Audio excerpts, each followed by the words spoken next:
St. Lucia, welcome to Annou Koze.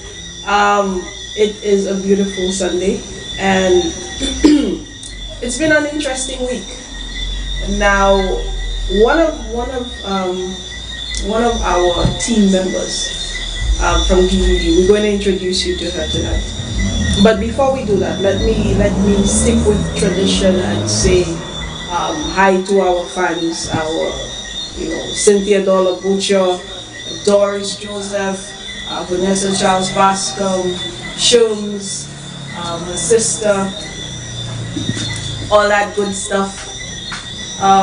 We really just want to say good night to all of you, Jenny Green, Silo, Mr. Shastin, Mr. Daniel, all the persons who are watching. We just want to say good evening to you. Welcome to Annou Koze. Now, as I was saying, so we have a beautiful young lady who's our guest tonight, and she is part of our GVD family, but she's been on a sabbatical. She's been on a nice vacation, compliments COVID. so COVID paid her accommodation.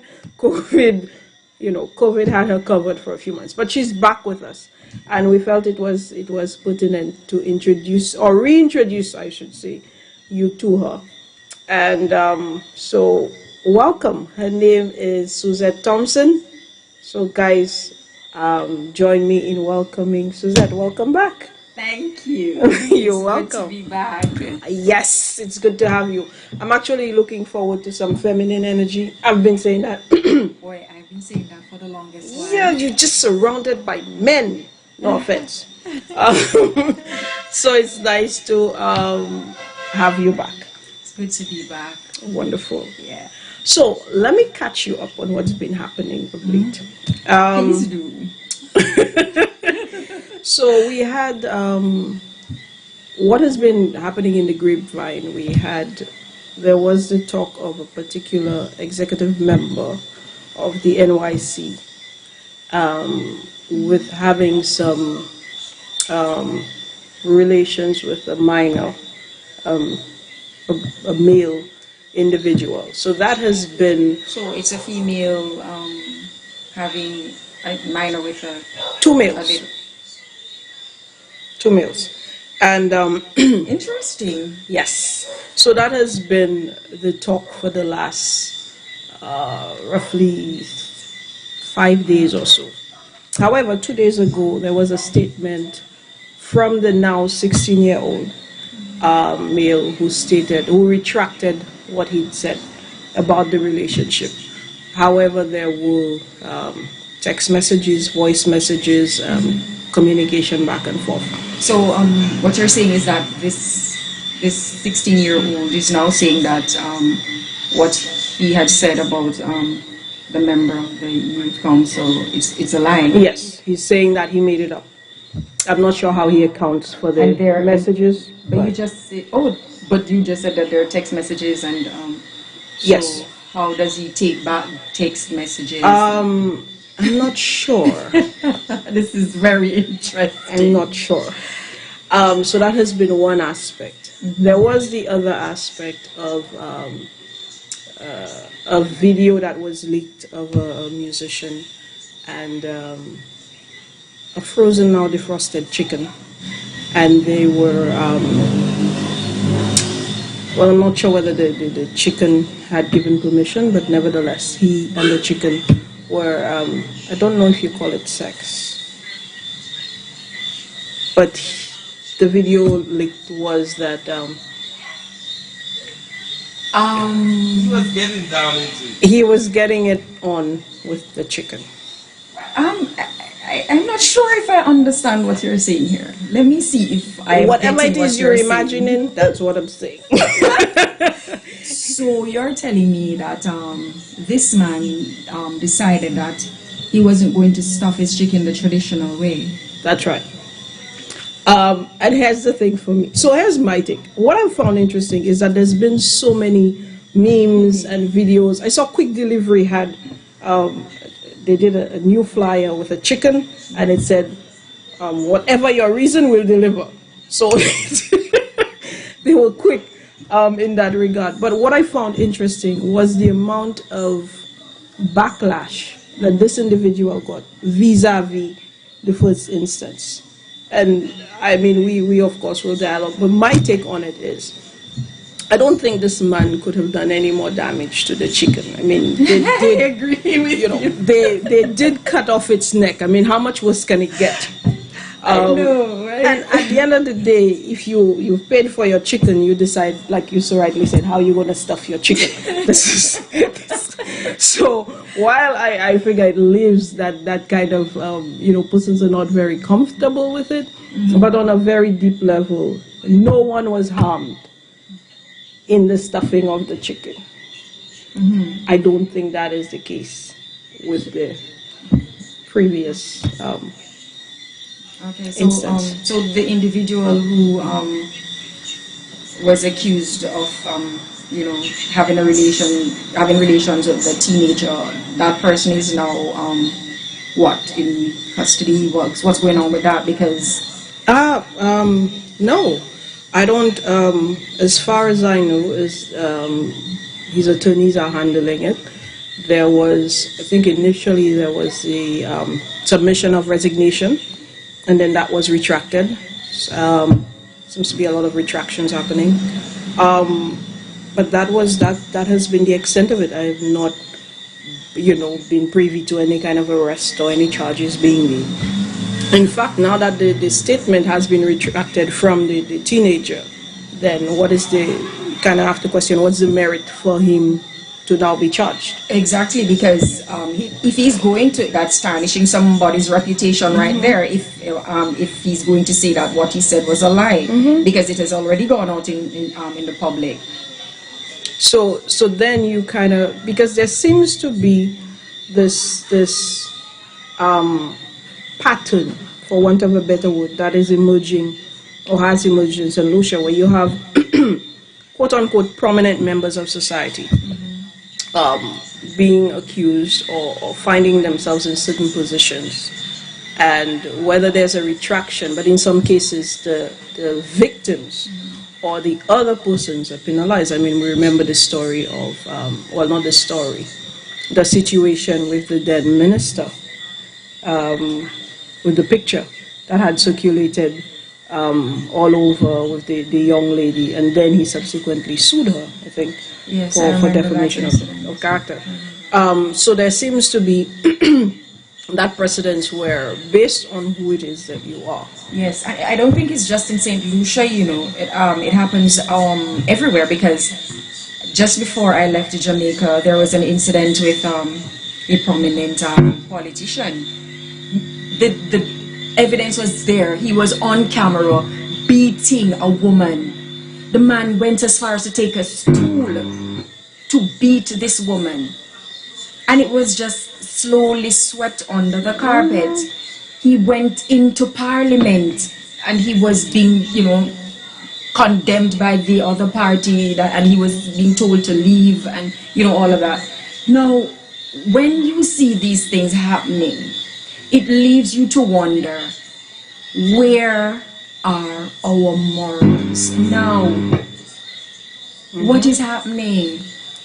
And remember that incident in St. Vincent with the singer, where she had reportedly had an affair with the then minister, and had threatened to call his wife. That was a storyline. And he subsequently had her arrested. She was taken to the psychiatric ward. Nobody saw her for a period of time.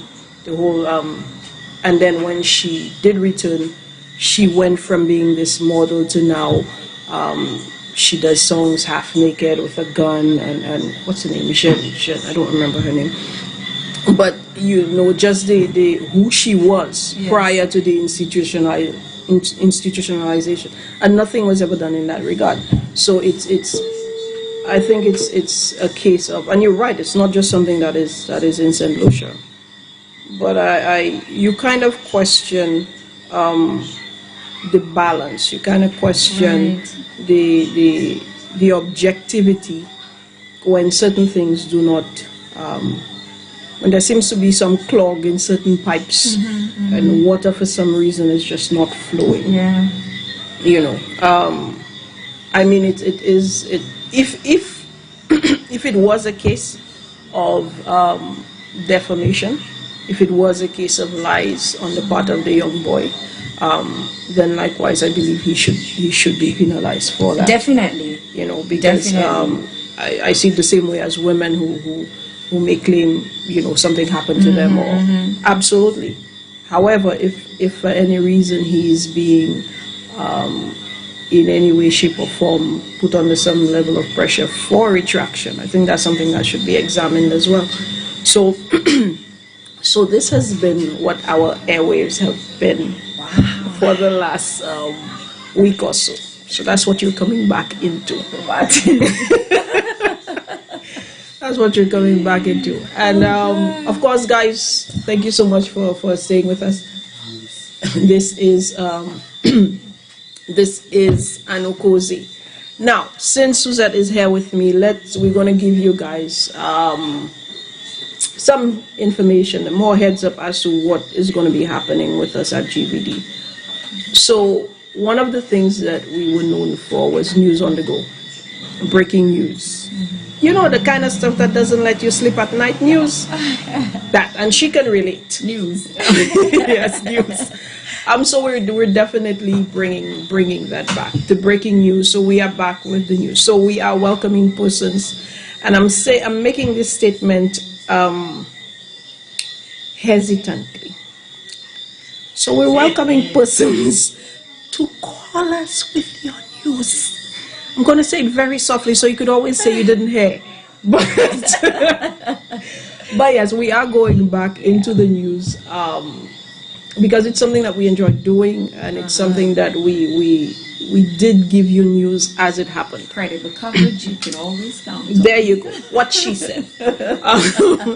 So it's definitely something we're going to be going back into. So we're inviting you, of course, to look out. There are some beautiful changes that are happening, that have been happening, that will continue to happen. Some new shows that will come on the way. And yeah, I've been enjoying GVD while I was away. There's a whole lot that has been happening while I was away, and I must say I'm impressed. Thank you. We appreciate that. We will not pop our collar. Yes, but yes, it has been a nice shift in a positive direction. I think all of us at GVD can agree that it feels more synchronized.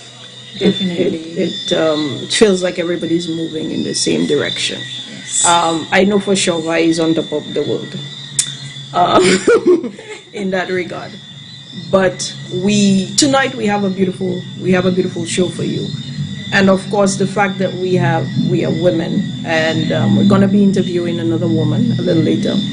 But we are going to be discussing the things that impact us and affect us. Of course, we don't have enough time to do it in one sitting, but we will definitely get some areas covered.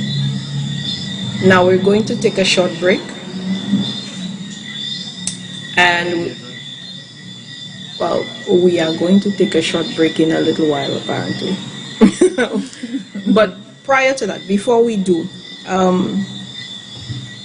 while we were discussing earlier, Suzette, we were discussing the perceived strength, specifically of Caribbean women. I can go as far as saying black women, but the way that we are perceived as being able to handle everything.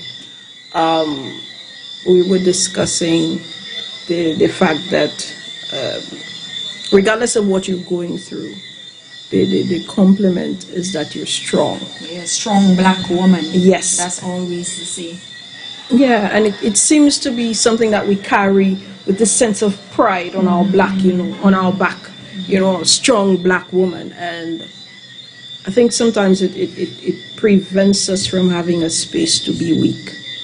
It prevents us from having the allowance to fall apart. It prevents us from getting the support and the help that we need, because that is how we've seen. That's the narrative.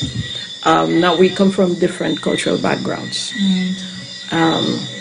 So what is the general, is it any different in Jamaica? No, I wouldn't say it is, because once you name the name strong black woman, and I think that women has contributed to it to a sense, because we in the past we have seeked out equality, right? And as a result of that, we have taken on a lot of responsibilities, and we expect that we should be respected with these as we take on these responsibilities.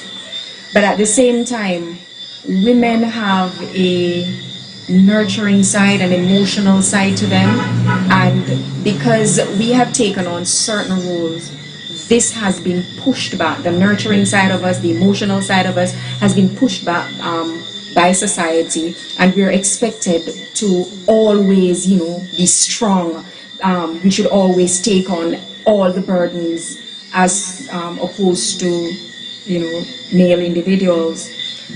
A woman is expected to do the house chores, let me put it that way, and she's expected to go out and work all day, and when she comes back home, house chores, the children, everything going on in her head, and there's nobody to really, stand by her and say, okay, I'm here to support you.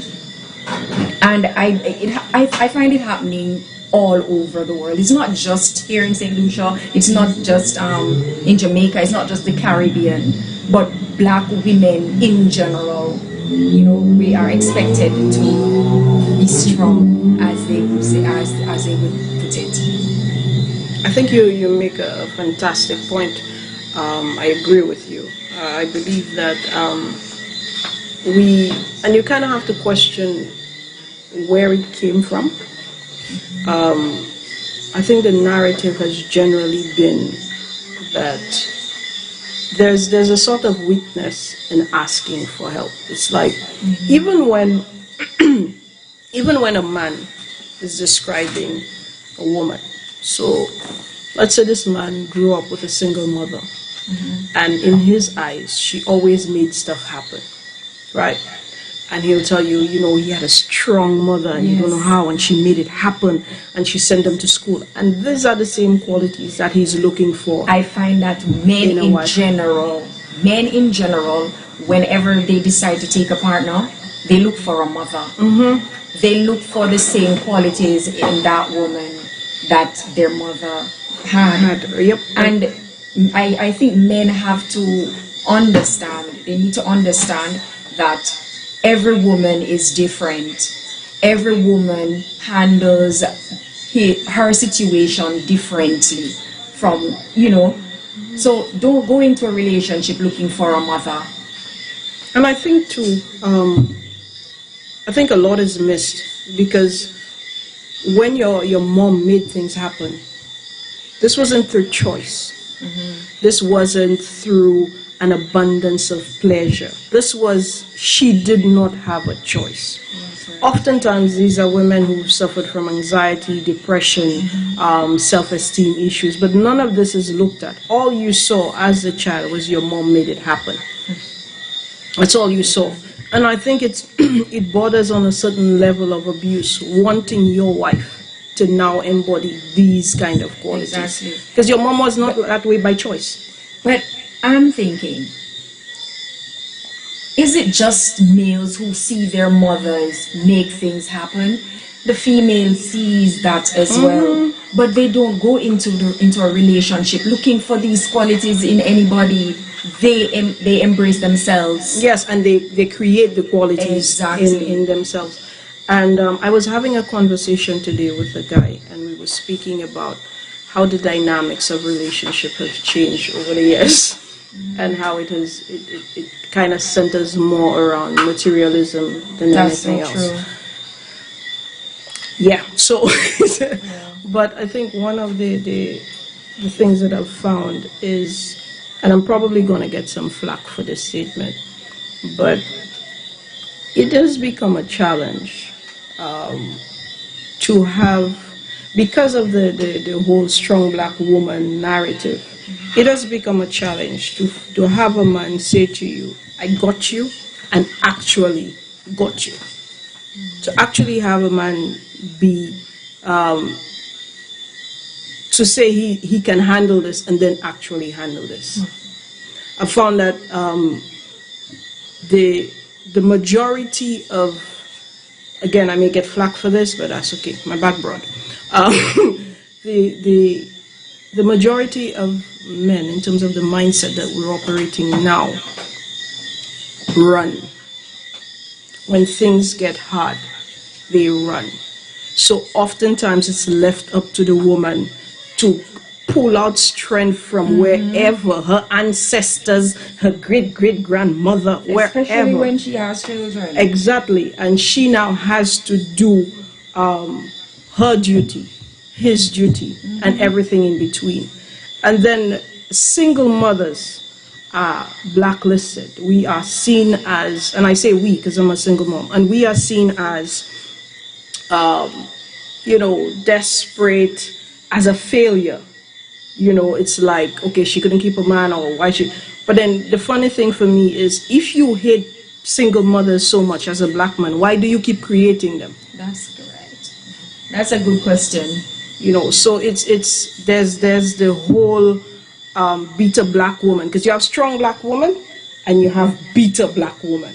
And bitter black woman is often the one that's assigned that title because she went through a rough breakup, she has the children. But then it's like nobody seeks to go to the root of why. Right.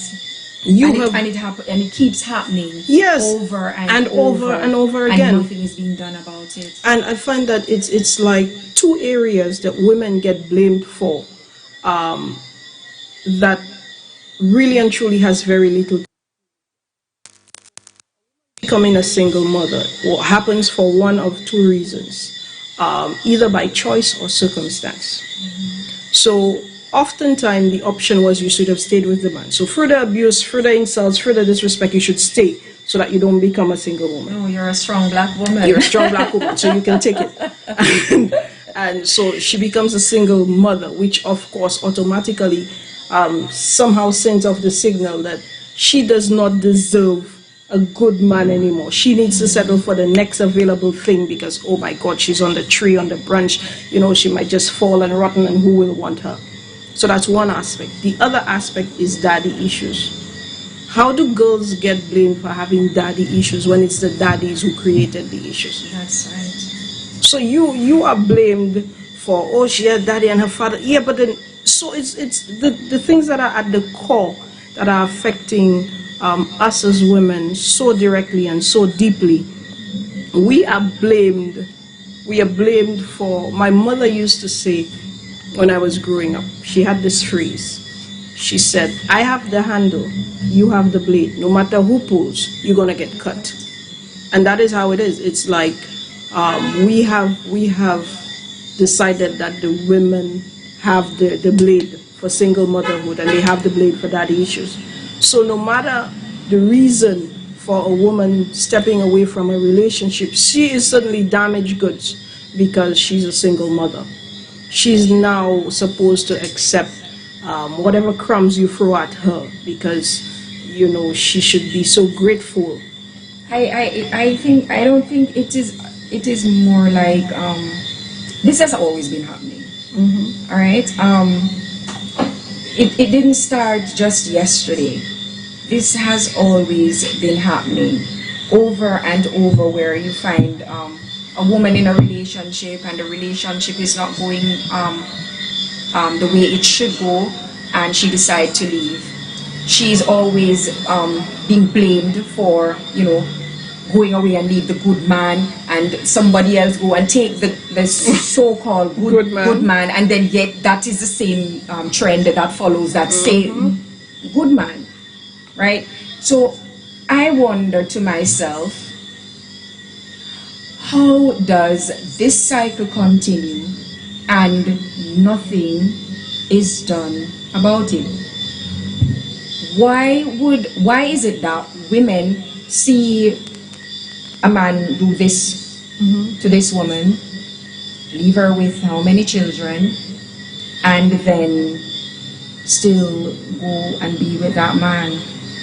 So sometimes you have to look at the flip side of things, because you're going to make this woman damaged good, and then this one is going to take you up.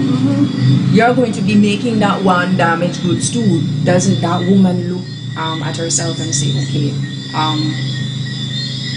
if he did that to her, I wonder if he would do the same thing to me too. You understand? So as women, as we are classified as strong black women, we also have to take the responsibility to stop whatever is going on. It's up to us. I agree. Remember, we are strong black women. So it's up to us. It's up to us to put a stop to it. Don't go, sounding a trumpet, but oh, I have the man now. She had him first, and it's now it's my turn, interesting, and I have him. Last week we were dealing with a women's worst enemy. That was literally the topic that we were on, and I think really, yes. I think one of the things is that we genuinely have an inherent need to compete with each other. So we believe that our promised land is gold. It's lined with gold. So whatever it is that yours could not have done, mine's gonna do. So whatever you could not have kept him for, yeah, it was clearly a case of you did not know that particular position. That's a careless way to think. So you find what is often happening, even as we were saying the last time, that I have the ring, you have the ring, I have the man mindset. But we categorize each other. So we call each other side chick. We call each other home wrecker. We call each other slut. We call each other whores. We do it long before the men do. Because that's why it's okay for the men to do it, because we have accepted it for us. So we do it to each other, and we do it to ourselves too. So it never becomes a case of this man is seeing two women. We need to now create a division. So I am the main chick, you are the side. So you are the side. However, and that's always the thing for me, time, affection, and attention is given to you. Responsibilities are given to me, but I'm the main. So anything that involves emotional expenditure, laughter, fun, companionship, dates, extraordinary sex, that goes to you, The side chick. the side chick. I get take care of the children, cook, clean, make sure your clothes in order, nagging, grumbling, pay the bills. That's what I get. But the fact that I live with this person, I can revel in the whole I'm the main one. So you kind of question what's the basis of the relationship? Because if it's an emotional connection you're searching for, who's really the main in this situation? Because she is getting what it is that you require. That's right. Because at this point, what you're getting is basically servitude. That's what you're doing. And it's a roundabout way, because you now, as the main, your response now is probably cut off sex, nag a little more, quarrel, which does what? Push the man into the other woman's arm. And so you find that I remember listening to a conversation, and this young lady was saying, how could he leave his good wife, or the man will leave his beautiful wife for a chick that have she was, and I couldn't help but think that sometimes we have, as women, have not understood what exactly is it that the men are looking for. I don't think a lot of time they know. But what I mean, you're right in that. what I mean is we keep it on a physical level. It's the same comparison. So I figure you and I are physically different. I'm full-figured, you're tall and slim. So why would he live tall and slim for full figure? You understand? Or I'm short, you're tall, or you have a big job and I work from home. Yes. You know, so we measure it again on the materialistic aspect of it. As you touch on that, I find you find black women now, they're doing full makeup, and they're doing the hair, the nails, the this and that and whatever. Yet you have men saying, I prefer my woman being natural. You prefer your woman being natural, but yet still you're looking at the one who has the makeup and the this and the that. And so what are you telling your woman? Go ahead and do it, even though you say you prefer your woman natural. But I think it's just a cover up, a show, because you don't want other men looking at your woman.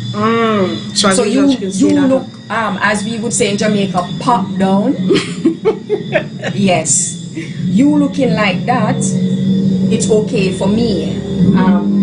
Because I don't have to worry. Exactly, because nobody's going to look at you because you're not, in Jamaica terms, again, you're not ready. You understand? So I believe that it's just a show. As you say, this one is for me to go and show off with women. When I step into a party or wherever I'm going, I must be the envy of everybody because I have a woman who, you know, is dressed to kill. But yet still you have the woman, the real woman at home suffering. She has to be washing, she has to be cooking, she has to be cleaning, she has to be taking care of the children and whatever else that she has to do. After you come home, and the woman knows, you know, that's what you're out there doing. We always know. When you come home and the woman start talking, you're nagging. So she must just do whatever she has to do at home and at the same time accommodate you And while that you is- cheat on her. And that is, by Caribbean standards, the definition of a good woman. By Caribbean standards, a good woman. And I've asked men, and Well, you hear them say, I guess I'm not a good woman. "Oh yeah, because I ain't I've not putting been a up good with one that." for a long time." So, so they say to you, "Oh, she was there, man. She stuck by me. You know, I did all my shit, and she was there. She held me down." So you were with Mary, and she stayed.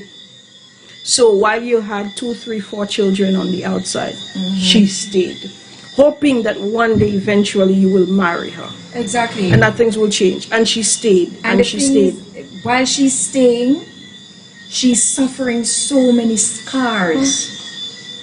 Scars that she will have to live with for the rest of her life. Because majority of women, even though they pretend to, they don't get over it.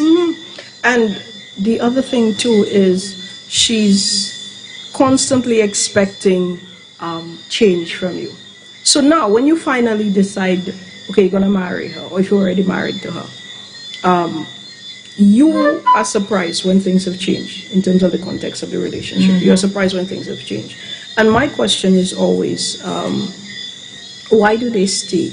And I don't mean this from a judgmental standpoint, because what it does to her is that it destroys her mentally, emotionally, physically, and sexually. It does. Yes. And you now have a shell of, because you now have a shell of the person that you had before. But a lot of the times as women, we are so concerned about the societal expectations. That's right. We're so concerned about our body count. We don't want to add another, you know. I had a colleague who once said, listen, her mom, she had just broken up her boyfriend, and her mom was like, again, and she's like, listen, if it takes me sleeping with 99 men to get my Prince Charming, it's going to be 99 men. so She's brave. she is. But oftentimes we have been conditioned so much as women to come last in our own lives.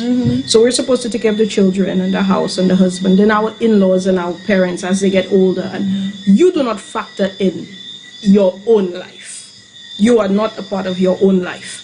So I think the reason for that is because as girls, we were never taught to love ourselves. We were never taught to embrace ourselves for who we truly are. And what we're worth. Exactly. But we couldn't be taught because our parents did not know it themselves. There you go. And as a result, that has been taken advantage of significantly. So, and I remember saying this once, I do not know. I'm not saying that they don't exist, but I am not close enough to have experienced it. I do not know of a happy, balanced marriage. I don't. And sometimes when you see the happy, balanced marriage, it's all pretense. Exactly. And when I say that, again, I'm not saying they don't exist. Yes. The reason, and then again, it's based on my definition of happy and balanced. Because for me, it is a case of you are you, right? I embrace and appreciate you for who you are. And I am interested in enjoying who it is that you are, getting to know you. So, and vice versa. I'm not constantly trying to mold you into my idea of you. Even today, the same conversation I was having with this gentleman, and I was saying to him, so he was saying to me, you know, relationships are about compromise and sacrifice. And I said to him, why does a relationship always sound like drudgery? Why does it always sound like a walk to the gallows? Why can't a relationship be about bliss? And yeah, you know, it's always like, well, you have to sacrifice and you have to, why can't it be, and I'm not speaking from a naivety standpoint, why can't it be about bliss? Why can't it be about disagreements that end up with phenomenal make-up sex? Why can't it be about getting to know each other? Why can't it be about, hey, you want to do it in this particular spot? You understand what I'm saying? Why can't the relationship be built around things that make you happy rather than things that you have to endure? That's right. So it seems to be a that constant. That is what caused a lot of marriages to break. Yeah, because it's They're all about enduring, and you can only endure for so long. So hence the reason I'm saying I don't know of that kind of happy balance. Somebody is always compromising something somehow, and often at the expense of themselves. So you see the wife smiling, and then she turns around and it's you know, but yeah. This is a very, very interesting conversation. However, we are going to take our first break. We have some bills to pay. So you guys stay with us. This is Annou Koze, and we're going deep.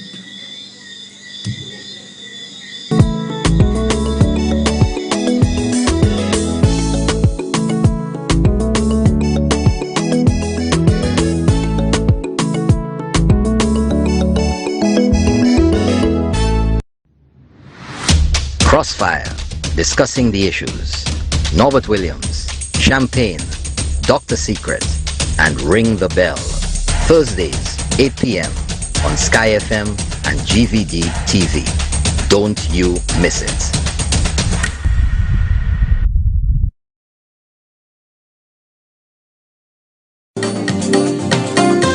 PAX is the agent for Caribbean Line, which offers an effective alternative for global integrative of transport logistics from Sheerness, UK to Vieux-Fort St. Lucia in shipping, documentation, administrative procedure, loading and unloading operations. We also offer courier, small package service, customs brokerage, ship agency, freight forwarder, consolidator, and accounting services. Visit them today on New Dock Road, Vieux-Fort, or call 454-1200 or 7198837.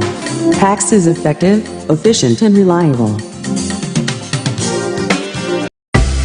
Real estate transactions are now made easy.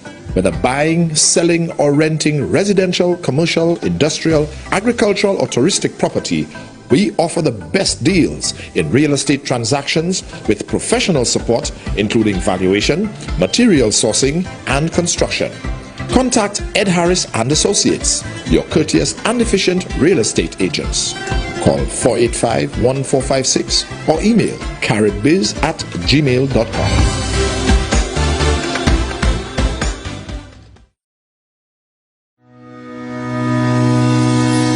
Do you need to copy or print your document? Are you in need of insurance? Are you looking for office stationery? Stop. Yes, LMP Services on Clark Lane, Vieux-Fort has all the services you need. They open Monday to Friday, 8 a.m. to 4 p.m. or call 454-8757 or 721-8757 for affordable rates, reliable and effective customer service with a difference.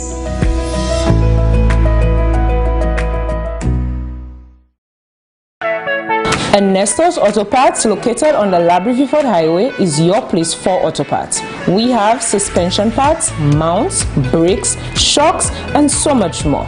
We specialize in accessories like mats, batteries, horns, lubricants, and much more. We're open from Mondays to Saturdays from 8 to 5 and Sundays and most holidays from 8 to 1. L'opri, Ernesto vai depois.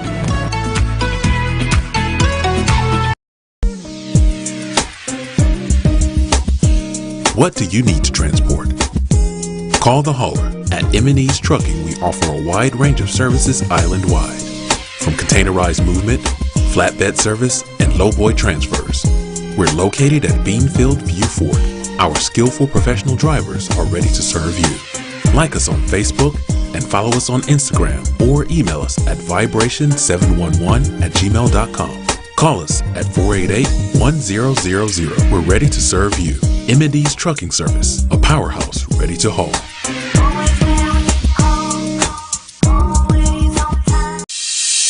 My MP said that we would have a new wellness center. Here we are. It's almost finished. My community said we needed a new wing to our secondary school. And my MP said yes. My sister said she needed help to find a job, so my MP created a job fair. Our athlete said we needed better sporting facilities. A new early childhood development center. My neighbors said. My sister said. The children said. Community said Roads and a new park. And my MP said. Yes. Yes. Yes. Of course. nous tous c'est une famille en mi-coup de nord. On nous continue pour faire progrès avec Antigel.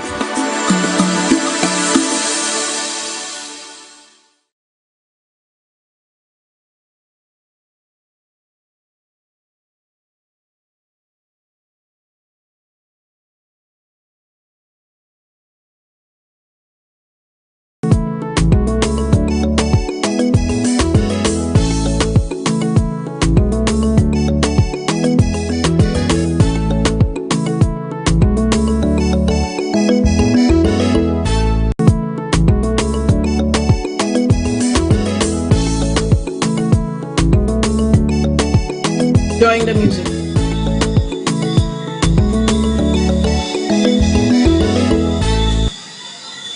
Welcome back to Annou Koze. It has been a beautiful night. The conversation has just been epic. We've been discussing everything. Everything. Now, I'm here with Suzette. And we've been discussing just the dynamic when it comes to black women, Caribbean women. So, since we are on the topic, I had the privilege of reading a book, actually finished about 7 o'clock this morning, called Strength of a Woman. And this book was written by Ingrid Challery. She's originally from La Pointe, but she lives in New Jersey. She's a phenomenal writer. The book speaks about triumph in really messed up situations and circumstances. I cannot give you more without letting the cat out of the bag, but I will say it's a book that every woman should get her hands on, because it is really a phenomenal read. It took me about...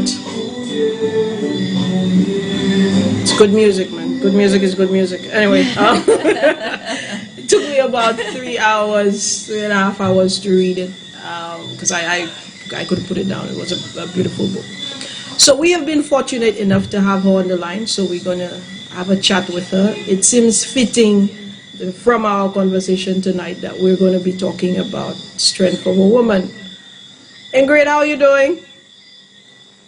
I'm doing well, thank you. How are you? I am fantastic. How's your day been? How is everything? Everything is okay. Everything is well. My day was hectic. running here and there, getting stuff for the less fortunate children of St. Lucia today. And I was, afterwards, I had an interview today in Chicago, and now I'm here with you guys. Honored to be here with you guys. Thank you. So you are live. The last time you didn't realize you were live, so I want to make sure I let you know you are live. And thank you so much for joining us. We really appreciate it. So let's talk about Strength of a Woman. So The Strength of a Woman is it's a book that was written when I was at my lowest. I was broken, I was depressed, I was suicidal. I was alone in darkness. It was just that. I had anxiety, lots of fear. You just never know where you're going to be in life. And I was feeling alone. I was embarrassed, ashamed. I was in the stigma of shame. And that's why people that are depressed don't talk. Because the stigma of shame that other people put them in, like if you go talk to someone, tell someone what you're going through, this person will tell that person and that person, and by the time you walk in the room, everybody already know what you're going through. So right then and there, you feel, what else left to do? Everybody knows. I might as well just end it, you know. But I took all my pain, every shameful situation, all the hurt, all the fear, all the anxiety, and I put it down on paper. I kept on writing. I wrote for healing because I was going through a loss, and I had to grieve. And then in order to grieve, I became a crybaby. I was crying all the time. I couldn't talk. I was unable to talk. Any words that tried to come out, no one would understand because I was crying. And finally, I began getting strength. I began speaking to myself.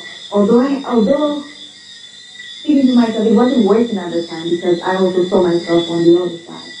And in the fact that I have always been independent and doing well for myself, and I was so ashamed of all what I was going through, I just said to myself, what's the point? Like, I'm no good for myself. I'm no good for my daughter. I'm just no good right now. I had no confidence.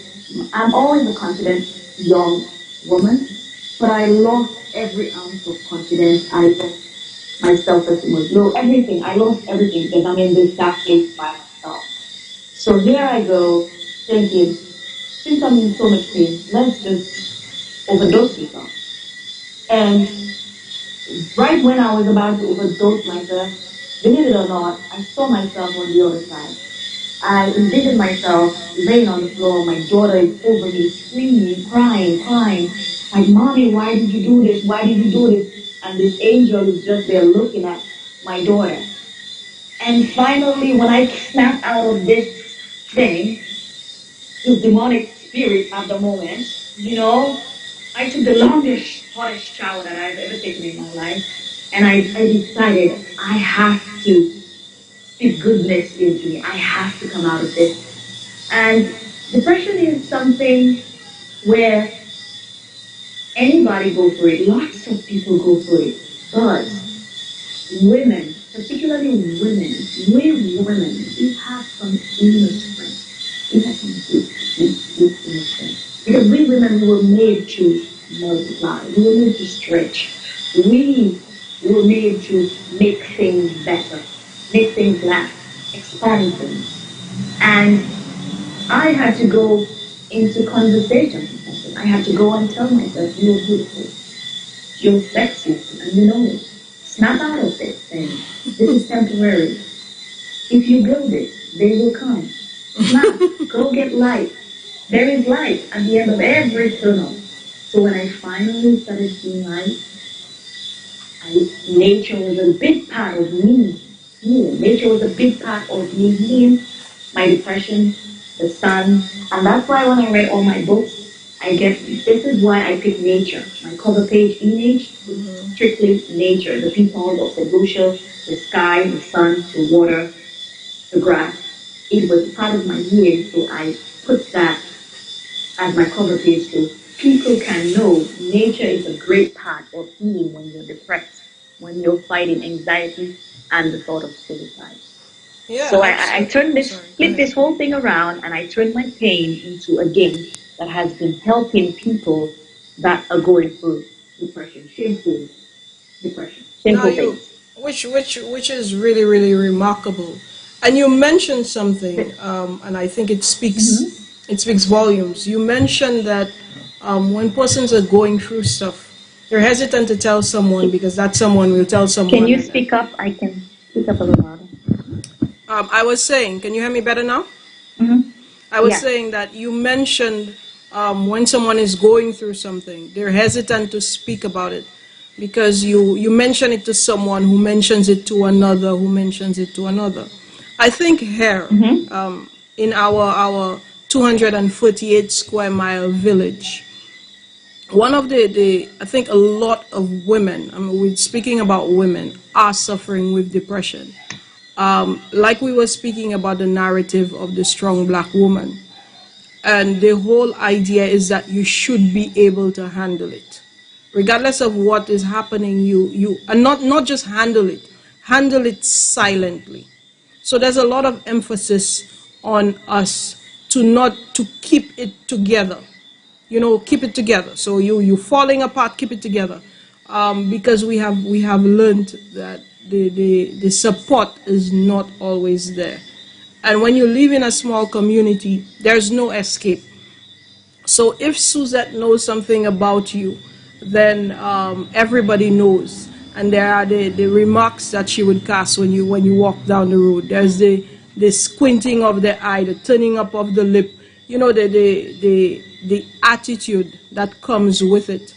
And a lot of the time we ignore that. But I've found that the attitude, it makes it all the more difficult for persons to get up when they have fallen in our society. That's true. That is so true. But my thing about people who talk about you, I don't know why people enjoy your pain. I don't know why. Especially people that you think that are close to you, family members, your friends, you would think that they would be the one to hug you, they would be the one to embrace you, encourage you. They are the ones who throw you out to the wolves. They are the ones to put your business out there. They are the first ones to tell the world what you're going through. Like, they are the first ones to sell your story. And you have to tell yourself, like I told myself, listen, when the prostitute wanted to be saved and all the men were laughing, Jesus said, cast a stone. None of them could not cast a stone. So I dare nobody to cast a stone at me. I'm always looking down at my feet. You've got something to say, cast a stone, because you've got flaws in your closet too. So do I. We all have flaws. We all are sinners. And I had to build myself into this new person that I am today. Do not care. Don't worry what people say. Put your head up high. Walk with your head up high. Walk with confidence. Put good words upon yourself. No matter what nobody say about me. Listen, they talked about Jesus. They crucified him. He did not do anything wrong. He died on the cross for us. And they still killed him. So who are you for somebody not to talk about you? People are already talking bad about you. You need to talk good about yourself. You need to put good words on you. I am a strong woman. I am beautiful. I am going to manifest it. I am going to do well. I am going to run this business. It shall prosper. Don't worry about what people say. You have to start with you. You have to build yourself. You have to be proud of yourself first in order for somebody to be proud of you. Start working on yourself. That is epic. I love that. That is so powerful. So powerful. Yeah, absolutely. And I think that's we are so quick to listen to the things that bring us down, because that's what we're familiar with. We grow up with your hair is not the right texture, your skin is not the right texture, so it's so quick for us to believe the negative. But I think it's so important for you to listen to your own story about yourself. I mean, who knows you better than you, right? Exactly. And a lot of women, we need to start fixing each other's crown. We need to stop. Amen. bringing others down. We need to stop the naysayers. We need to stop hating women because what another woman told you about me. Yes. Why don't you try to have something personally with me first before you hate me? We need to stop this nonsense. We already have these young men out there hurting us. They don't know how to step. They don't. They're looking for their mothers. We have to be a mother. We have to be a wife. We have to do all of this. We have to do all this. We have to be a whore. We have to be all of that to these boys, these men out there. And we women, we are very quick to tell another woman, oh, I don't know if I can say that online. Oh, you're not tight. You're not. How the hell do you know she's not tight? Have you been there? We need to stop insulting each other. We need to stop this. That took me a second. That took me a second. Okay. Yeah, I think I agree. You know, and not just fix the crown. Fix the crown and don't tell anybody it was crooked. Exactly. You know, if 50 women are together, one is broken by a man. Do you know that 49 of us can fix that woman? Yeah. If we just fix her crown, hug her, you're going to be okay. It's going to be all right. Don't worry about him. Karma will get him. Don't worry. Karma is waiting for you. If we just build this woman and fix her versus gossiping about her and treating her like crap, she's already feeling like crap. Yeah. Why are we treating her like crap again? Why? And I think one of the things that is so interesting for me is that we know the pain that she's going through. We know what she has endured. We know what it is like to feel like you don't have your stuff together. We really do. But when for some reason, if for example you were unemployed for a period of time and you were really feeling low and really down, and you know now you have some source of employment, you are so quick to be critical of the person whose shoes you were in a few months before. We know, but we forget so quickly. You know, we really do a disservice to each other. Men don't treat men the way that women treat women. Men keep each other's secrets. Men don't. They do. They do. They keep each other's secrets till they go down in their grave. Yeah, the guy is like, no man, he's with me. He's with me. That's. Yeah, the woman is like, I saw her there with him. Not today. She there with him. We sell each other out quick. You know, quick. Especially if we were friends and you are angry at me and we're not friends anymore. Every secret I told you, you just put it out there. Yes, like, yes. Where is the love? Like, where's the integrity? What happened? What happened? I thought you loved me. I thought we were sisters. I thought we were friends. Like, why did you just spill my whole secret out there? And how do you expect us to ever go back to the way we used to be anymore? Like, we women, we already have a lot going on. Men have stuff going on too. Men suffer with depression too because, absolutely. You know, a friend of mine, you know, her brother killed himself a few weeks ago, and it's because men are not allowed to cry. Men are not allowed to cry. I encourage people to cry. You're going through something. In order for you to heal, tears is part of healing. You've got to cry. You've got to let it out. Find somebody to talk to versus going on, you know, even if it's a pastor or somebody, don't keep it to yourself. Talk to yourself. Just talk, because the fact that you suffering silently, it's a deadly weapon. Yeah, it's a deadly weapon to suffer silently. Absolutely. I mean, and I think as you mature as a woman, different things become attractive for you. For example, for me, a man who's in touch with his feelings is very, very attractive. Very. And a guy who can cry if he needs to is sexy for me. But that's just me.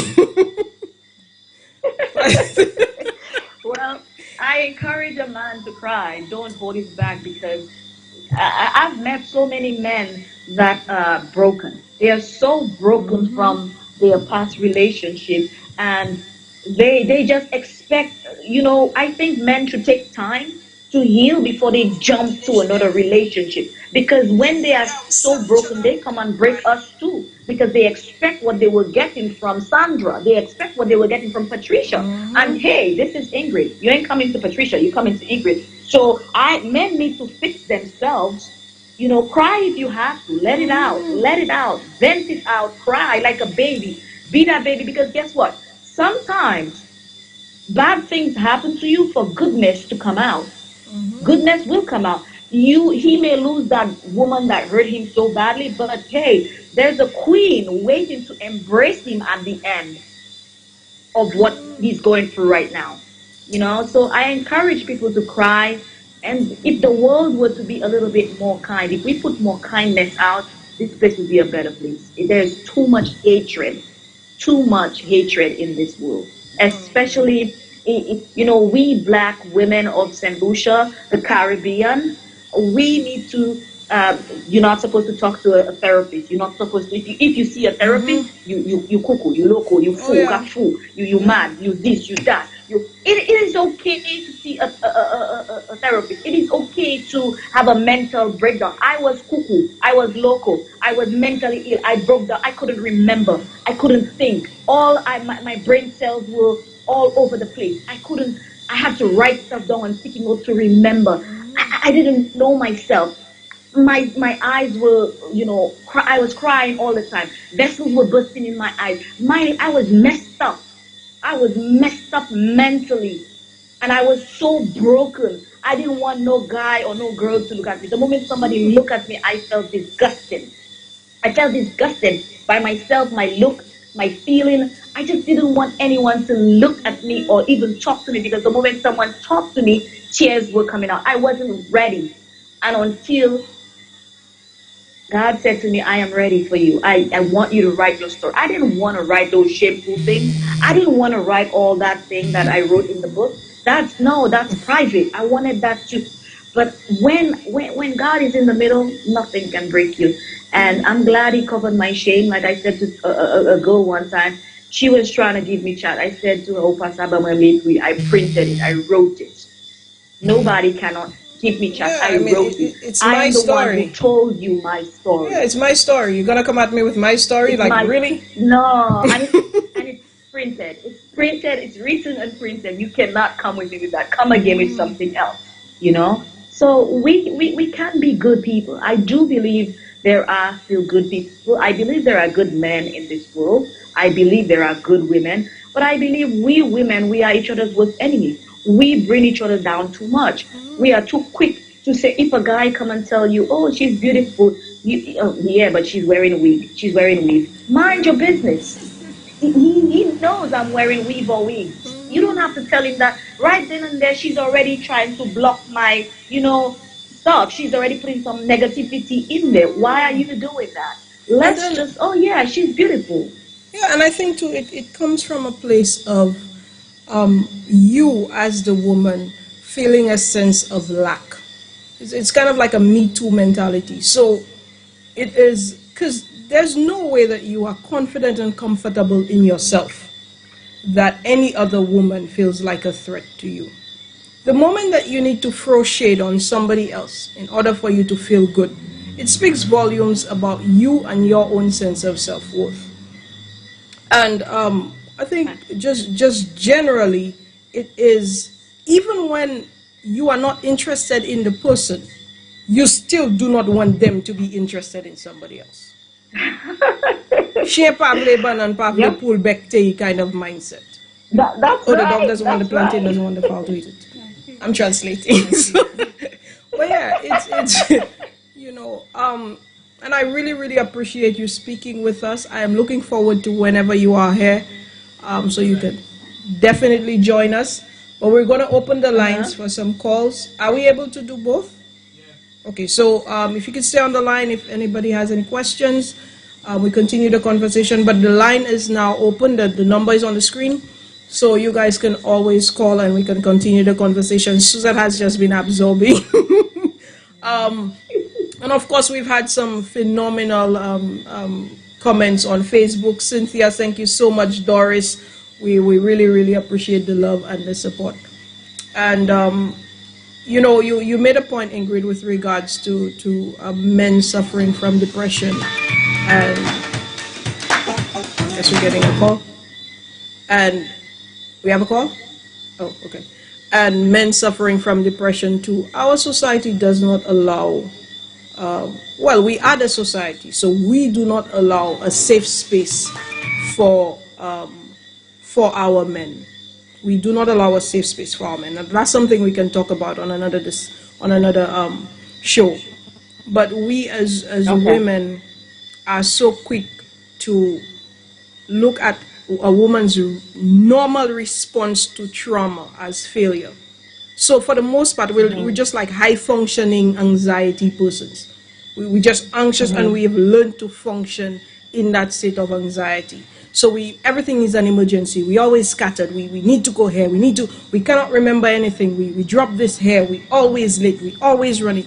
We just functioning in anxiety because we don't take a moment to pause and say, you know what, this is too much. You know what, I need to stop. You know what, this isn't working. And even if you, in the moments that you do, those around you just feel that you are rude and entitled, and we do not prioritize our own well-being. One of the most powerful things I have learned for me is, yeah, I'm not doing that.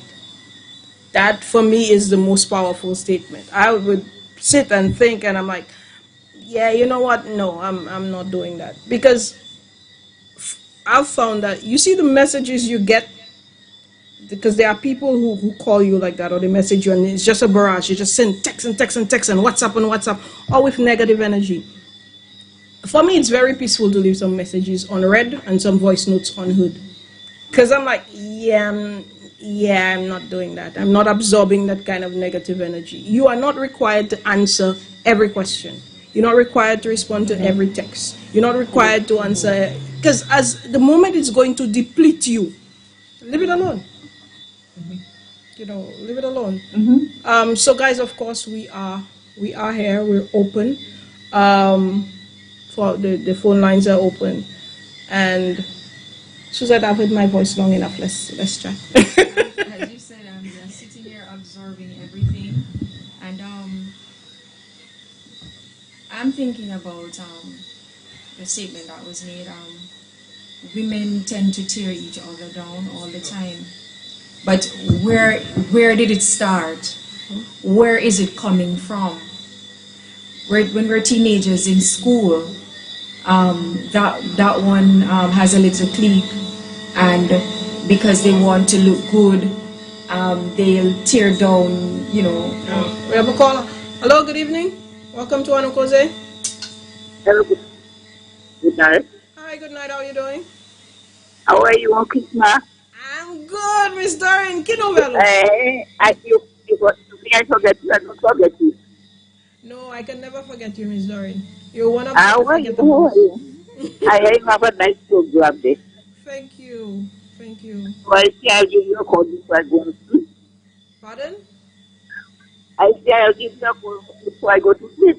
Oh, thank you so much. It's nice Good that you night. thought of me. Good night to you. I don't know your name.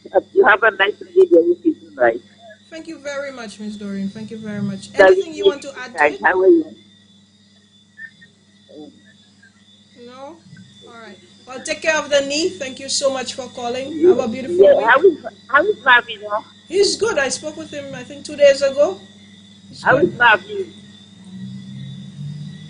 I guess there's a delay. He's good. I spoke with him 2 days ago. Okay, you have a nice program. I love you. Thank you. How are you feeling right now? They're very good. They are very good. Thank you. Okay. All right. All right, Miss Doreen. Okay, I love you all. Love you too. Stay safe. You one kiss and one kiss for the lady. One for me, one for the lady. Thank you. Okay. All right. Have a good weekend. You too. Bye-bye. Right. So, bye-bye. Like I was saying, where did it all begin? Now, I grew up under that kind of thing, heavy stress. And I grew up in a home where I always had to be in my books. I was not allowed on the streets.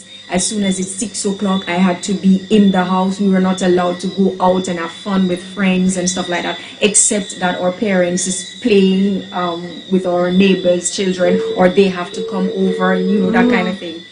And I was labeled as being stush. If it was left up to me alone, I'd be running all over the streets. But I was labeled as being stush. The boys in the community, they treated me like, I'll not use that word on air, but I had a very strenuous teenage life, to the point where one of my brothers had to get involved. Now, when you look at young people, I mean, young girls, young ladies, treating each other that kind of way, it makes you wonder if they themselves are not going through something, they don't know how to deal with it, so they pass off that energy on you as as a female. And as you say, it mostly happens with females because so much is expected of us. And that's the thing. Hurt people hurt people. That's right. You're hurting, so you want to pass that hurt off. So you just hurt somebody else, and it's not the way to go. And I believe that this should be a part of our education system, where we teach young ladies to deal with issues like this. Because you have some teenagers who are going through some real hard times, but because they're children, they're not expected and to we have any dismiss form them. of, exactly. We dismiss them. They're not expected to have any form of stress. They're not expected to. They're humans. It's so interesting that you mentioned that, and we kind of segueing, but it's still that we treat our children almost like, especially our girls, we treat them like dress-up dolls. So we buy the nice clothes, we make sure their hair comb, we make sure. However, we want them to sit down, shut up, and stay, play nice. So opinions that differ from ours are not welcome. Hi, welcome to Annou Koze. Good night. Hello. Okay. What was I? Yeah. So opinions that differ from ours are not welcomed. Anything that is considered to push back a little is not welcome. So then they do have, because they're human. They're human, and we ignore the number of times you heard parents say, what you have to be stressed about your child, you just go to school. Yeah, but you would be surprised. But listen, go ahead. When you're in, let's say, standard 4, grade 6, you're about to write common entrance. This is the most stressful point in your life, because that is all you know. Similar to when you get this, so you cannot compare this child here to, you don't tell me about when you're an adult. But you stress at that particular That's juncture. what I don't understand about us as adults. We act as though we were never children. We were never adults. Hi, good evening. Welcome to Annou Koze. I'm calling. I won't be long. Okay. We appreciate the time. Hi, what's up, man? A few points. Sure.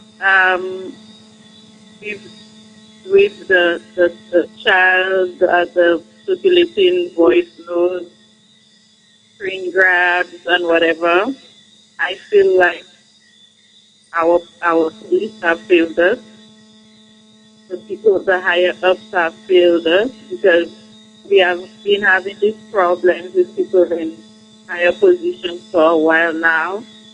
Let's go back all the way to Vincent Blackman's case. And rather than we protect the people or fight for them, we put them down, make a joke about it. This is no different to me, because all the evidence is there. I feel like the police do not need the consent of the boy to take care of the case, because there's so much there that they could use. I'm going to jump off that point and go to the point of women. I feel like everything that you have said is correct tonight, and I also feel like society, the women in society are responsible for downing other women 90% of the time, because they kind of see themselves in us, reflected in us, and rather than help us advance, they choose to do otherwise, play jealous and put us down. I feel like right now with education, the way it is, and we could see the different ways of the world with technology and everything, we have everything it takes to push ourselves forward. But we should not aspire to behave like men, where we exclude them like they have excluded us. It could never work out that way, it wouldn't be successful. So I just want to put that out there because I know we have a lot of feminists. I am one, but I also recognize the need to do things together with the other gender in order to get to where we need to get. So that's all I want to say tonight. Oh, thank you so much for that. We do appreciate the contribution. Have a beautiful week. You too. All right, thanks. You were making a point? Right. Yes. Okay, so as I was saying, we tend as adults to forget that we were once children. Now, if we should, use that, we would probably be able to make a change for the next generation to come. Because you can't tell me you forget. You suddenly have amnesia about being a teenager to the point where a teenager does something or make a mistake and you're ready to bash that teenager. You know what automatically happens? You transfer that energy into that child and then that child will transfer it into another teenager. So you tell you tell your teenage girl, go put on something better, you don't look good in that and whatever. Now she sees another young lady, even if the young lady looks good, that was transferred into her, so she's automatically going to let it out. And that is so profound. I mean, when we were young, we're not old. When we were younger, when we were between the age of, and every woman can relate to this next statement. When you were between the age of 10, I'll go as 9 to 11, what you wanted more than anything was a training bra. That's what you wanted. That's all you wanted. You had nothing on your chest. That's what you want. So even, and I'm saying this because cycles will continue. Certain things because that's just the nature of it. But like you said, we tend to ignore or pretend we forget. Right. When you had your first crush, the first guy you loved, and when he passed. I was about 5, I think. You were 5? When I had my first crush. What's going on in Jamaica, man?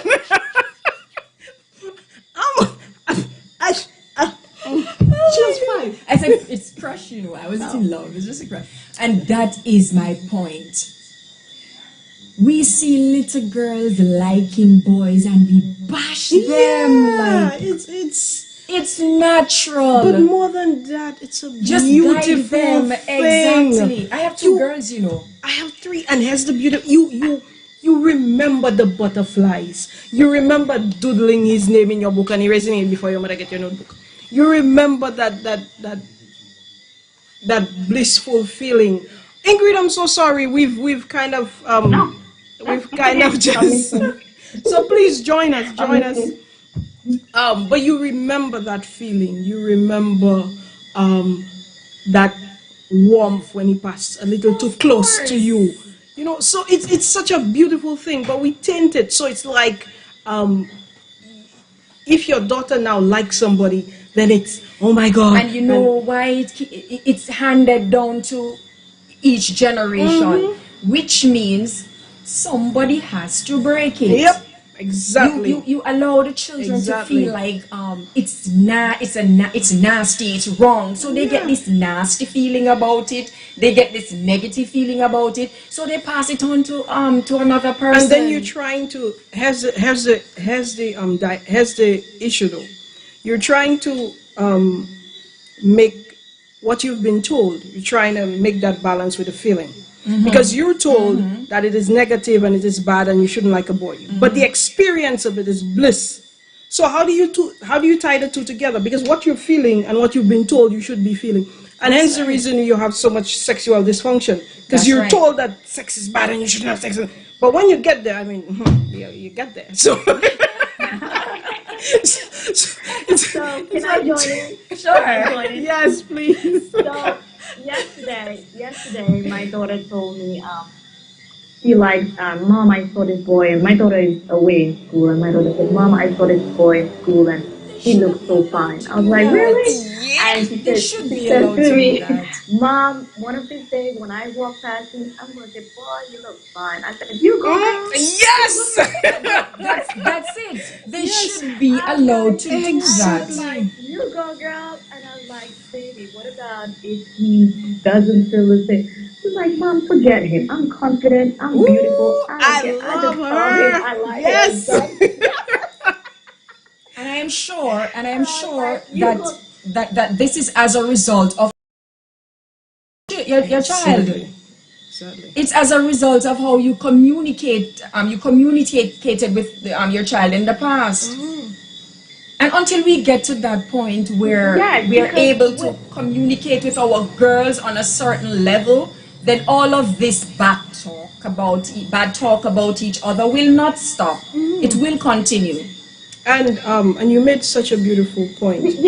Sorry, go ahead, hon.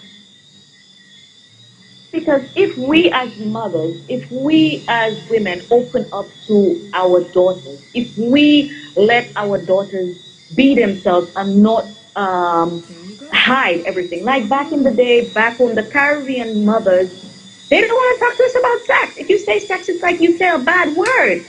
And In they fact, like sex. they had all different words They for want it. to sleep on the floor and they're having a lot of sex. And they Every day have, they're because, pregnant. I mean, don't tell me the 12 children just popped out from nowhere. Exactly. And we are sleeping on the floor, we're sleeping all over the place, and they're having sex all night. And if you say the word sex, it's a problem. I mean, so, we for me, even the I words. want to be open with. Go ahead. Yeah, even the words. I mean, you were not even allowed to say penis and vagina. You had to come up with all sorts of words to say. I tell you what my parents told me to call. I won't even say it. I'm so ashamed of that right now. It's to say it. And your daughter, man, I really applaud her. I remember when my first daughter, she was in grade 6, and she came home and she said to me, Mom, there's a boy there's a boy I have a crush on. And I'm like, so are you going to tell him? And she said, no, I told my friend, and so she's going to tell his friend. I'm like, listen, first of all, you see this whole pastor secret nonsense. There's something, what do you like about the boy? She said, I find him interesting. I'm like, then tell him. You're not proposing marriage. If you like to see the boy, tell the boy you like to see him. So maybe like 2-3 days later, she came and she said, so Mom, I said to him, I find him interesting. I think he's I'd like to get to know him better. And he was shocked. And then he said, okay. Then she came about 2 days later. She's like, I'm over it. He's there dumb. you go. I'm over it. So I'm like, look at how much time you saved. Because right now you'll still be trying to filter through 5, 6, 7 people to get to him. So it's, I think, and as we become aware, and what you said was so powerful in terms of breaking the stigma, the generational aspect. But as you try to parent differently, because we're not living in the same kind of world, you meet up with some resistance. I'm of the view that we work 5-6 days a week. We work 5-6 days a week. And when we're tired, we call in sick, right? We take a day off because we're exhausted. But we don't give the same allowance to our children, right? So they're at school every day. Me, once a month, we play hooky. So I'm like, I'm like, Mom, I'm tired. Can I just, stay home. It's your sick day. Stay home. Because at the end of the day, they are people. Exactly. They get tired. They get frustrated. My 6-year-old says to me, Mom, can I quit school? And I'm like, why? Because the teacher talks. And then we go for lunch. And then we come back. And then she talks. And then so she's kind of getting tired of the routine. Because with COVID, they don't go out as often. So then I had to come up with, I'm like, all right, let's find a balance. How about this? How about every other week we spend a day where you can just do what it is you want to do? Whether it be paint, draw. And I recognize that doesn't fall in line with the typical go to school every day. But I think it's more damaging for you to have a 6-year-old already wanting to quit school. Because it's becoming a little too repetitious for her. So it's like, Mom, she talks, then she says, okay, go for a break. Then we come back, she talks, she says, go for lunch. Then we come back, then you go home. And we do this every day, and you should see her expressions. So at the end of the day, I think it's so important that we recognize that the children are people. I always say we're not raising children. You are raising adults that have not gotten there yet. Because you're going to spend the vast majority of your life as an adult, not a child. So why am I preparing you for childhood? These are adults that you're raising. They're just not there yet. You spend what? A year as a baby, 3 years as a toddler, 8 years as a child. That's it. The rest of your life is an adult, teenager and adult. So, but we keep wanting them to stay small. No, and grow and go.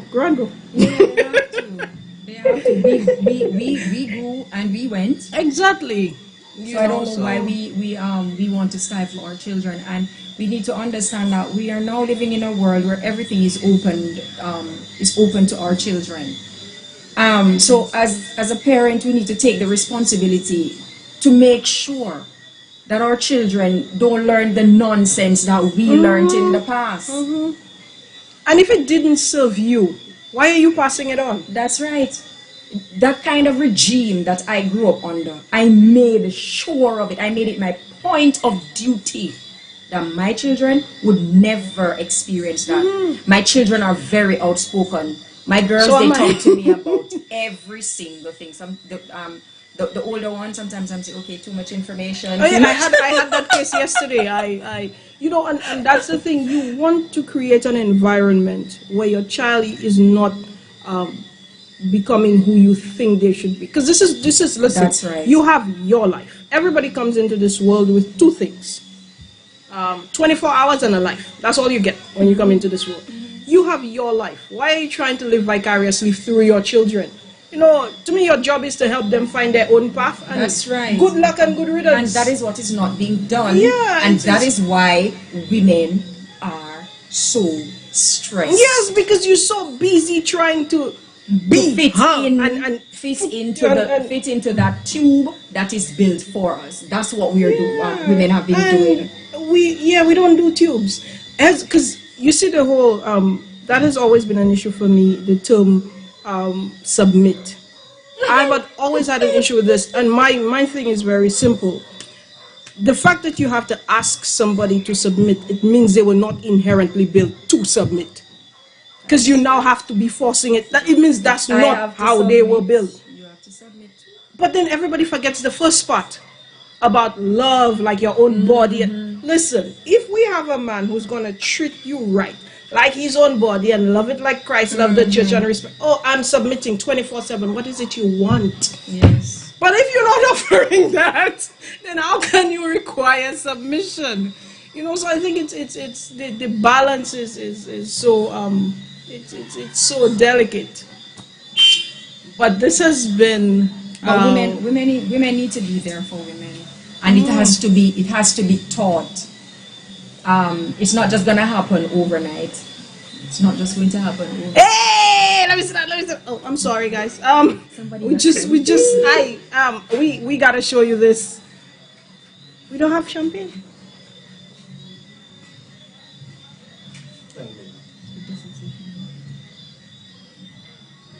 So look what we just got, and I'm saying we. So the Therefore District Association of Adventist Youth presents to Vitus Peter for your sacrificial and dedicated service and for providing excellent coverage during the worship program, GVD TV. So hip hip, hooray! Yeah, this is a nice way to end the show. So you guys can read it. We're feeling nice. But Ingrid, are you still there? Yes, I am. All right. Thank you. Well, I don't know if you saw, but we just got a plaque. Somebody literally just dropped off a plaque, so we were showing off. But thank you so much for tonight. Thank you for the contributions. Thank you for sharing your story with the world. It was very, very inspirational for me. Very, very inspirational. And like I was telling you today, it was a beautiful piece. A beautiful book. So I encourage persons, I know you're going to be sending them down within the next couple of weeks. So guys, get your hands on a copy, Strength of a Woman. So as soon as we have more information, we will definitely get it to you. What's the price range you're looking at? I'm looking at 65 EC, $65. 55 or 35? Yeah, the Strength of a Woman. Yeah, and the strength of a woman, for those who want it, they could contact this number. It's 287-3105. And that same number, she will be having I Thank My Past. I Thank My Past should be in St. Lucia at the end of this month. And also, I would like to personally thank Philip J. Pierre for helping me with my sponsorship of getting my book out there. I reached out to him and he showed up for me, and all I had was his word. So I'd like to thank him for helping me out in the with my book, my publication of my book. I really, really would like to say thank you. And my agent, Nigel, I would like to thank her and Windier. They're doing such a great job selling my book in St. Lucia. So keep this number for the second book. And to all my readers, CeeLo, she's been an amazing person to me, helping me every time I come down to do a book lunch. She's always helping me a lot. So I just want to say thank you to all the women of St. Lucia who have read my book. And the prisoners at Bordelais, I'd like to thank them for the letters that they wrote to me, and for the words of encouragement that I encouraged them, because I also let them know I was once a prisoner just like them. I was a prisoner within my mind and my body. I may not have been exactly behind bars like them, but I was a prisoner. And there are lots of prisoners walking out on the streets. There are lots of prisoners. So I had to encourage them. Even if they committed a crime or whatever and they're convicted and behind bars, there are still lots of prisoners walking on the streets of St. Lucia within their bodies and minds. So thank you for this show. Thank you, everyone. And you can call 287-3105 for your book. And the second book will be in St. Lucia pretty soon. I'm sorry, COVID is here, and I'm not coming to St. Lucia to do 2 weeks quarantine. I'm not doing that. And I am coming to St. Lucia to be free. And for those of you who have the strength of a woman, the strength of a woman is going places. We will be going to Jamaica. We will be doing a lot of things in Jamaica, Canada, and New Jersey. Yeah, you're not. Yes. You just came. So we will be going to Jamaica. We are trying to get hold of Buju so Buju can play a song. Give my strength, or I really rather. Hey, Shaggy would be one applicable day though. Must get better. What's that? Shaggy would be applicable because he has the song "Strength of a Woman." Shaggy has strength of a woman, but Buju have one day things must get better. Keep your head above the water. One day things must get better. I'm very personal when it comes to Buju. I love Buju. Everybody knows I love Buju. So yes, the strength of a woman is going places. And you know, for those of the women that are thinking you're not beautiful, just make up yourself. Put good words on yourself. You know, shower, perfume. Perfume makes you feel happy. Perfume is good for the brain. It makes the mind feel good. When I wear perfume, I shower. When I wear perfume, I feel so on top. So make yourself feel on top. Wear perfume. Make yourself smell nice. Perfume is good for your heart. You know, just make yourself sexy. You ladies, you know that. You're beautiful within yourself. Build your mind. Build your mindset. Build your mindset and tell yourself you can do anything. And you know, in bad situations, you can give birth to good things. Look at me, I gave birth to 2 books 2 years apart, and I'm grateful. So thank you for inviting me on this show, and definitely I would love to come back to talk about men and depression, suicide with men as well, because we want our men to know that we love them. In spite of what they're doing to us, we still love them, and we know they're suffering, and we want them to speak, because society expects too much of them. So we want them to speak out themselves. We want them to speak and vent out and not hold it in and not commit suicide. Our goal is to break the chain of committing suicide. Fantastic. So, darling, thank you so much for being with us. We truly appreciate it. We're definitely going to be in touch. Of course, the number is 287-3105. And we will stay in touch. As we get more information, guys, we will let you know. But you have a beautiful evening. Get some rest. I know you had a busy day. I will. Thank you. Bye bye. And of course, some of you on online, we've been getting some really outstanding remarks. Thank you guys so much. There was a comment with regards to letting a child be a child, because sometimes we dress the children older than they are, and the way that we speak to them. And I agree to a point, in terms of, because then you'd have to define what exactly a child is. But I agree in that you ought not to rob a child of their innocence. There is a gradual process for everything. Yes. You know, so you ought to allow children to be free in expressing themselves, you know, within limits. And so I'm going to use my example. My children are allowed to discuss any subject with me on two bases: no disrespect, no obscenities. That's it. Exactly. So we can talk about anything. We have an understanding of, if you really want to talk about something, you come and you say, hey mom, I want to talk. So that means I need to put my phone down, my laptop down, and listen. Recently, Amira started with, mom, I could use some affection right now. And she's really milking that. But that's another subject, that's another topic. But I think it's within reason. You know, you allow children to play without question. Sometimes I think it's unrealistic for you to expect a 3-year-old to sit down quietly. Or 5-year-old to I mean, really. Yes, please. I don't understand it either. It's these children are bubbling with so much energy that they need to let out, and then when they get diabetes and these kind of things, we wonder what happened. They have so much energy that they need to release. There's no way you're going to have a child 3 to 5 sitting down quietly. Yes, yeah, and it's. I mean, it's mentally. It's just. I remember having a conversation with a young lady. She had a 4-year-old, and she says to her, "Sit down there, why are you playing?" So I said to her, you know, and I'd been watching for about maybe about 2-3 minutes. After about 3 minutes, I couldn't shut up anymore. So for me, it's young children and animals. So I'm like, sweetheart, she is 4. If she cannot play at 4, when can she play? Exactly. So when she gets to 16, that's when she can. I mean, and you know, no disrespect, but at the end of the day, expecting a child to sit still at 3, 4, and 5 is just not realistic. Now, I have an issue if you are 12 and you cannot sit your little butt someplace. That's another story.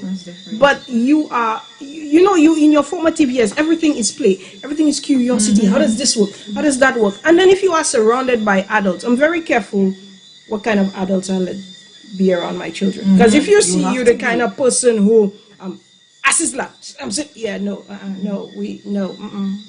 bruh, no. You mean here, my kids? I have 2 girls, and I'm very protective of them. I'm very protective of them in that regards. You don't talk to my child anyway. Yes. You don't do that. You have me to contend with. And then I think we have this dynamic where persons that we consider family, we try not to rock the boat, and then some things that may bother us, we're quiet about it. So our children's, I wouldn't even go rights, yes, but their boundaries are being violated. Because somebody can just hold them and pull them hair, knock them, and we're not even going as far as sexual, just their boundaries. So they're not comfortable, and you can see they're not comfortable. But somebody will say, "Oh, that's just a little knock. Why you doing?" Listen, she's not comfortable. Yes. You know, so whether it is uncle or father or grandfather or auntie or nenen, this is not your body. This is the child's body, and if the child is not comfortable with you. You see things like hugs. If you see Uncle John and you want to hug Uncle John, go right ahead. In the same breath, if Uncle John says to you, "Come and give me a hug," and you're like, "No, Uncle John, I'm sorry, you don't get a hug." And because this is not she does not owe you a hug. You know, sometimes we force children to compromise their own internal voice. Because if your voice says to you, "Listen, there is something about this person that I am not comfortable with, that I do not want to engage my aura or my energy with this." And then you have an adult saying, go and hug her. Ufam, go and hug her. No, man, listen, you need to respect another thing, since as you mentioned that, another thing that I hate to see adults do. 2 children have a disagreement, and you're telling the child, "Say you're sorry." And the child don't want to say "I'm sorry," and you're forcing the child to say "I'm sorry." What if the child is not sorry? Yeah, my And then daughter said that once. The child, no, you're telling the child to say sorry, and the child go and say sorry when in fact they don't They're want not to. sorry. You're teaching that child to lie. More than that, you're not honoring their feelings, because to me, an apology should be something authentic. Exactly. I remember the first two had first and the second, they had some disagreement, and I'm like, "Do you need to apologize to her?" And she's like, "Yeah, but mom, I'm not sorry." She's like that. She's like, "Yeah, but mom, I'm not sorry." Yeah, you're not and sorry. Then I'm You're like, not sorry. So why aren't you sorry? She's like, "Because I think I was justified in what I said to her, so I'm not sorry." And then I have to respect you're not sorry. But I said to her, "Yeah, but at the same time, as much as you feel justified, you also need to factor in that you have hurt your sister." So then she goes like, "Well, I'm sorry for hurting her, but I'm not sorry for what I said." So, so you And I also hate to hear adults say, all right, for example, we're discussing this now about children, right? And you'll have adults who would sit on the side and say, "Oh, they're giving children too much freedom, too much leeway to..."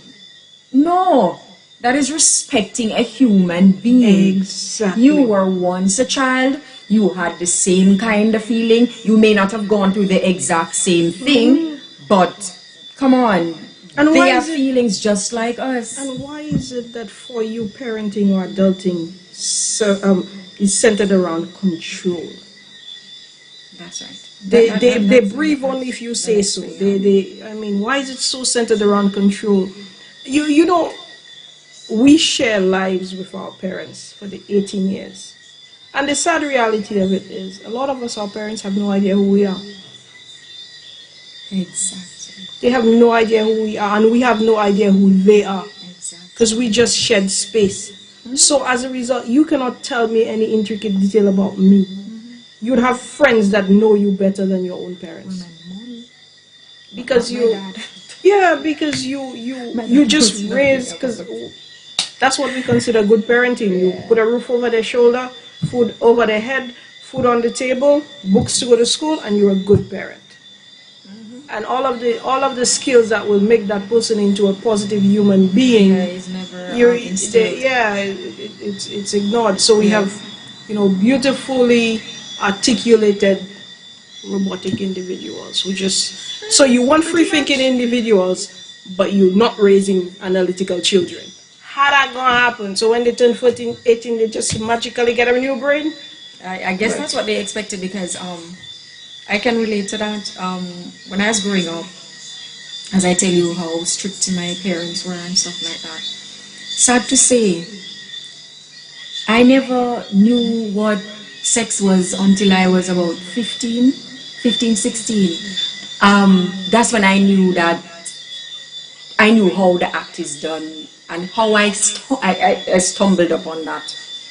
No, I used to hang out. I never liked to, be around females. I always liked to be around the boys, play football, cricket, these kind of things. So my friends were boys. And I stumbled upon them looking at a porn magazine. And I was shocked out of my wits. I was like, what's going on there? But then I drew back in, when they were saying like, what, because I didn't want them to know that, I didn't even know these things. I was never taught. Nobody said, okay, this is what's like. At 4 years, my older daughter, she came to me and said, "Mommy, what is sex?" Who was shocked. And I said to myself, I don't want my children to, it's be dangerous. like. So I said to her, okay, tell you what, I'll tell you what sex is when you become 6. I just quickly said something because I didn't want to, just throw her off like that. And then after I said it, I said, 6? No, that's still too young. But, at least, and I said to her, don't ask anybody else, because I want to be the first person to tell you. Would you believe it that when that child was 6, on her 6th birthday, I was in the kitchen, the child came and she said, "Mommy, are you ready to tell me now?" I said, "Tell you what? What is sex?" I was like, okay. Yeah. So I didn't give it to her in details, but at least broke it down to her, you know, Yeah, at at her level, exactly. And then as she grew, you know, it was opened up onto her. Yeah, and that's the thing. My 6-year-old, I think she must have been about 4 too. She came and she said, "Mom," I'm like, "Yes, where do babies come from?" I'm like, "My vagina." The vagina. She was like, "Ow!" I'm like, "Actually, it's more like, oh." Became a joke, and we went about our business.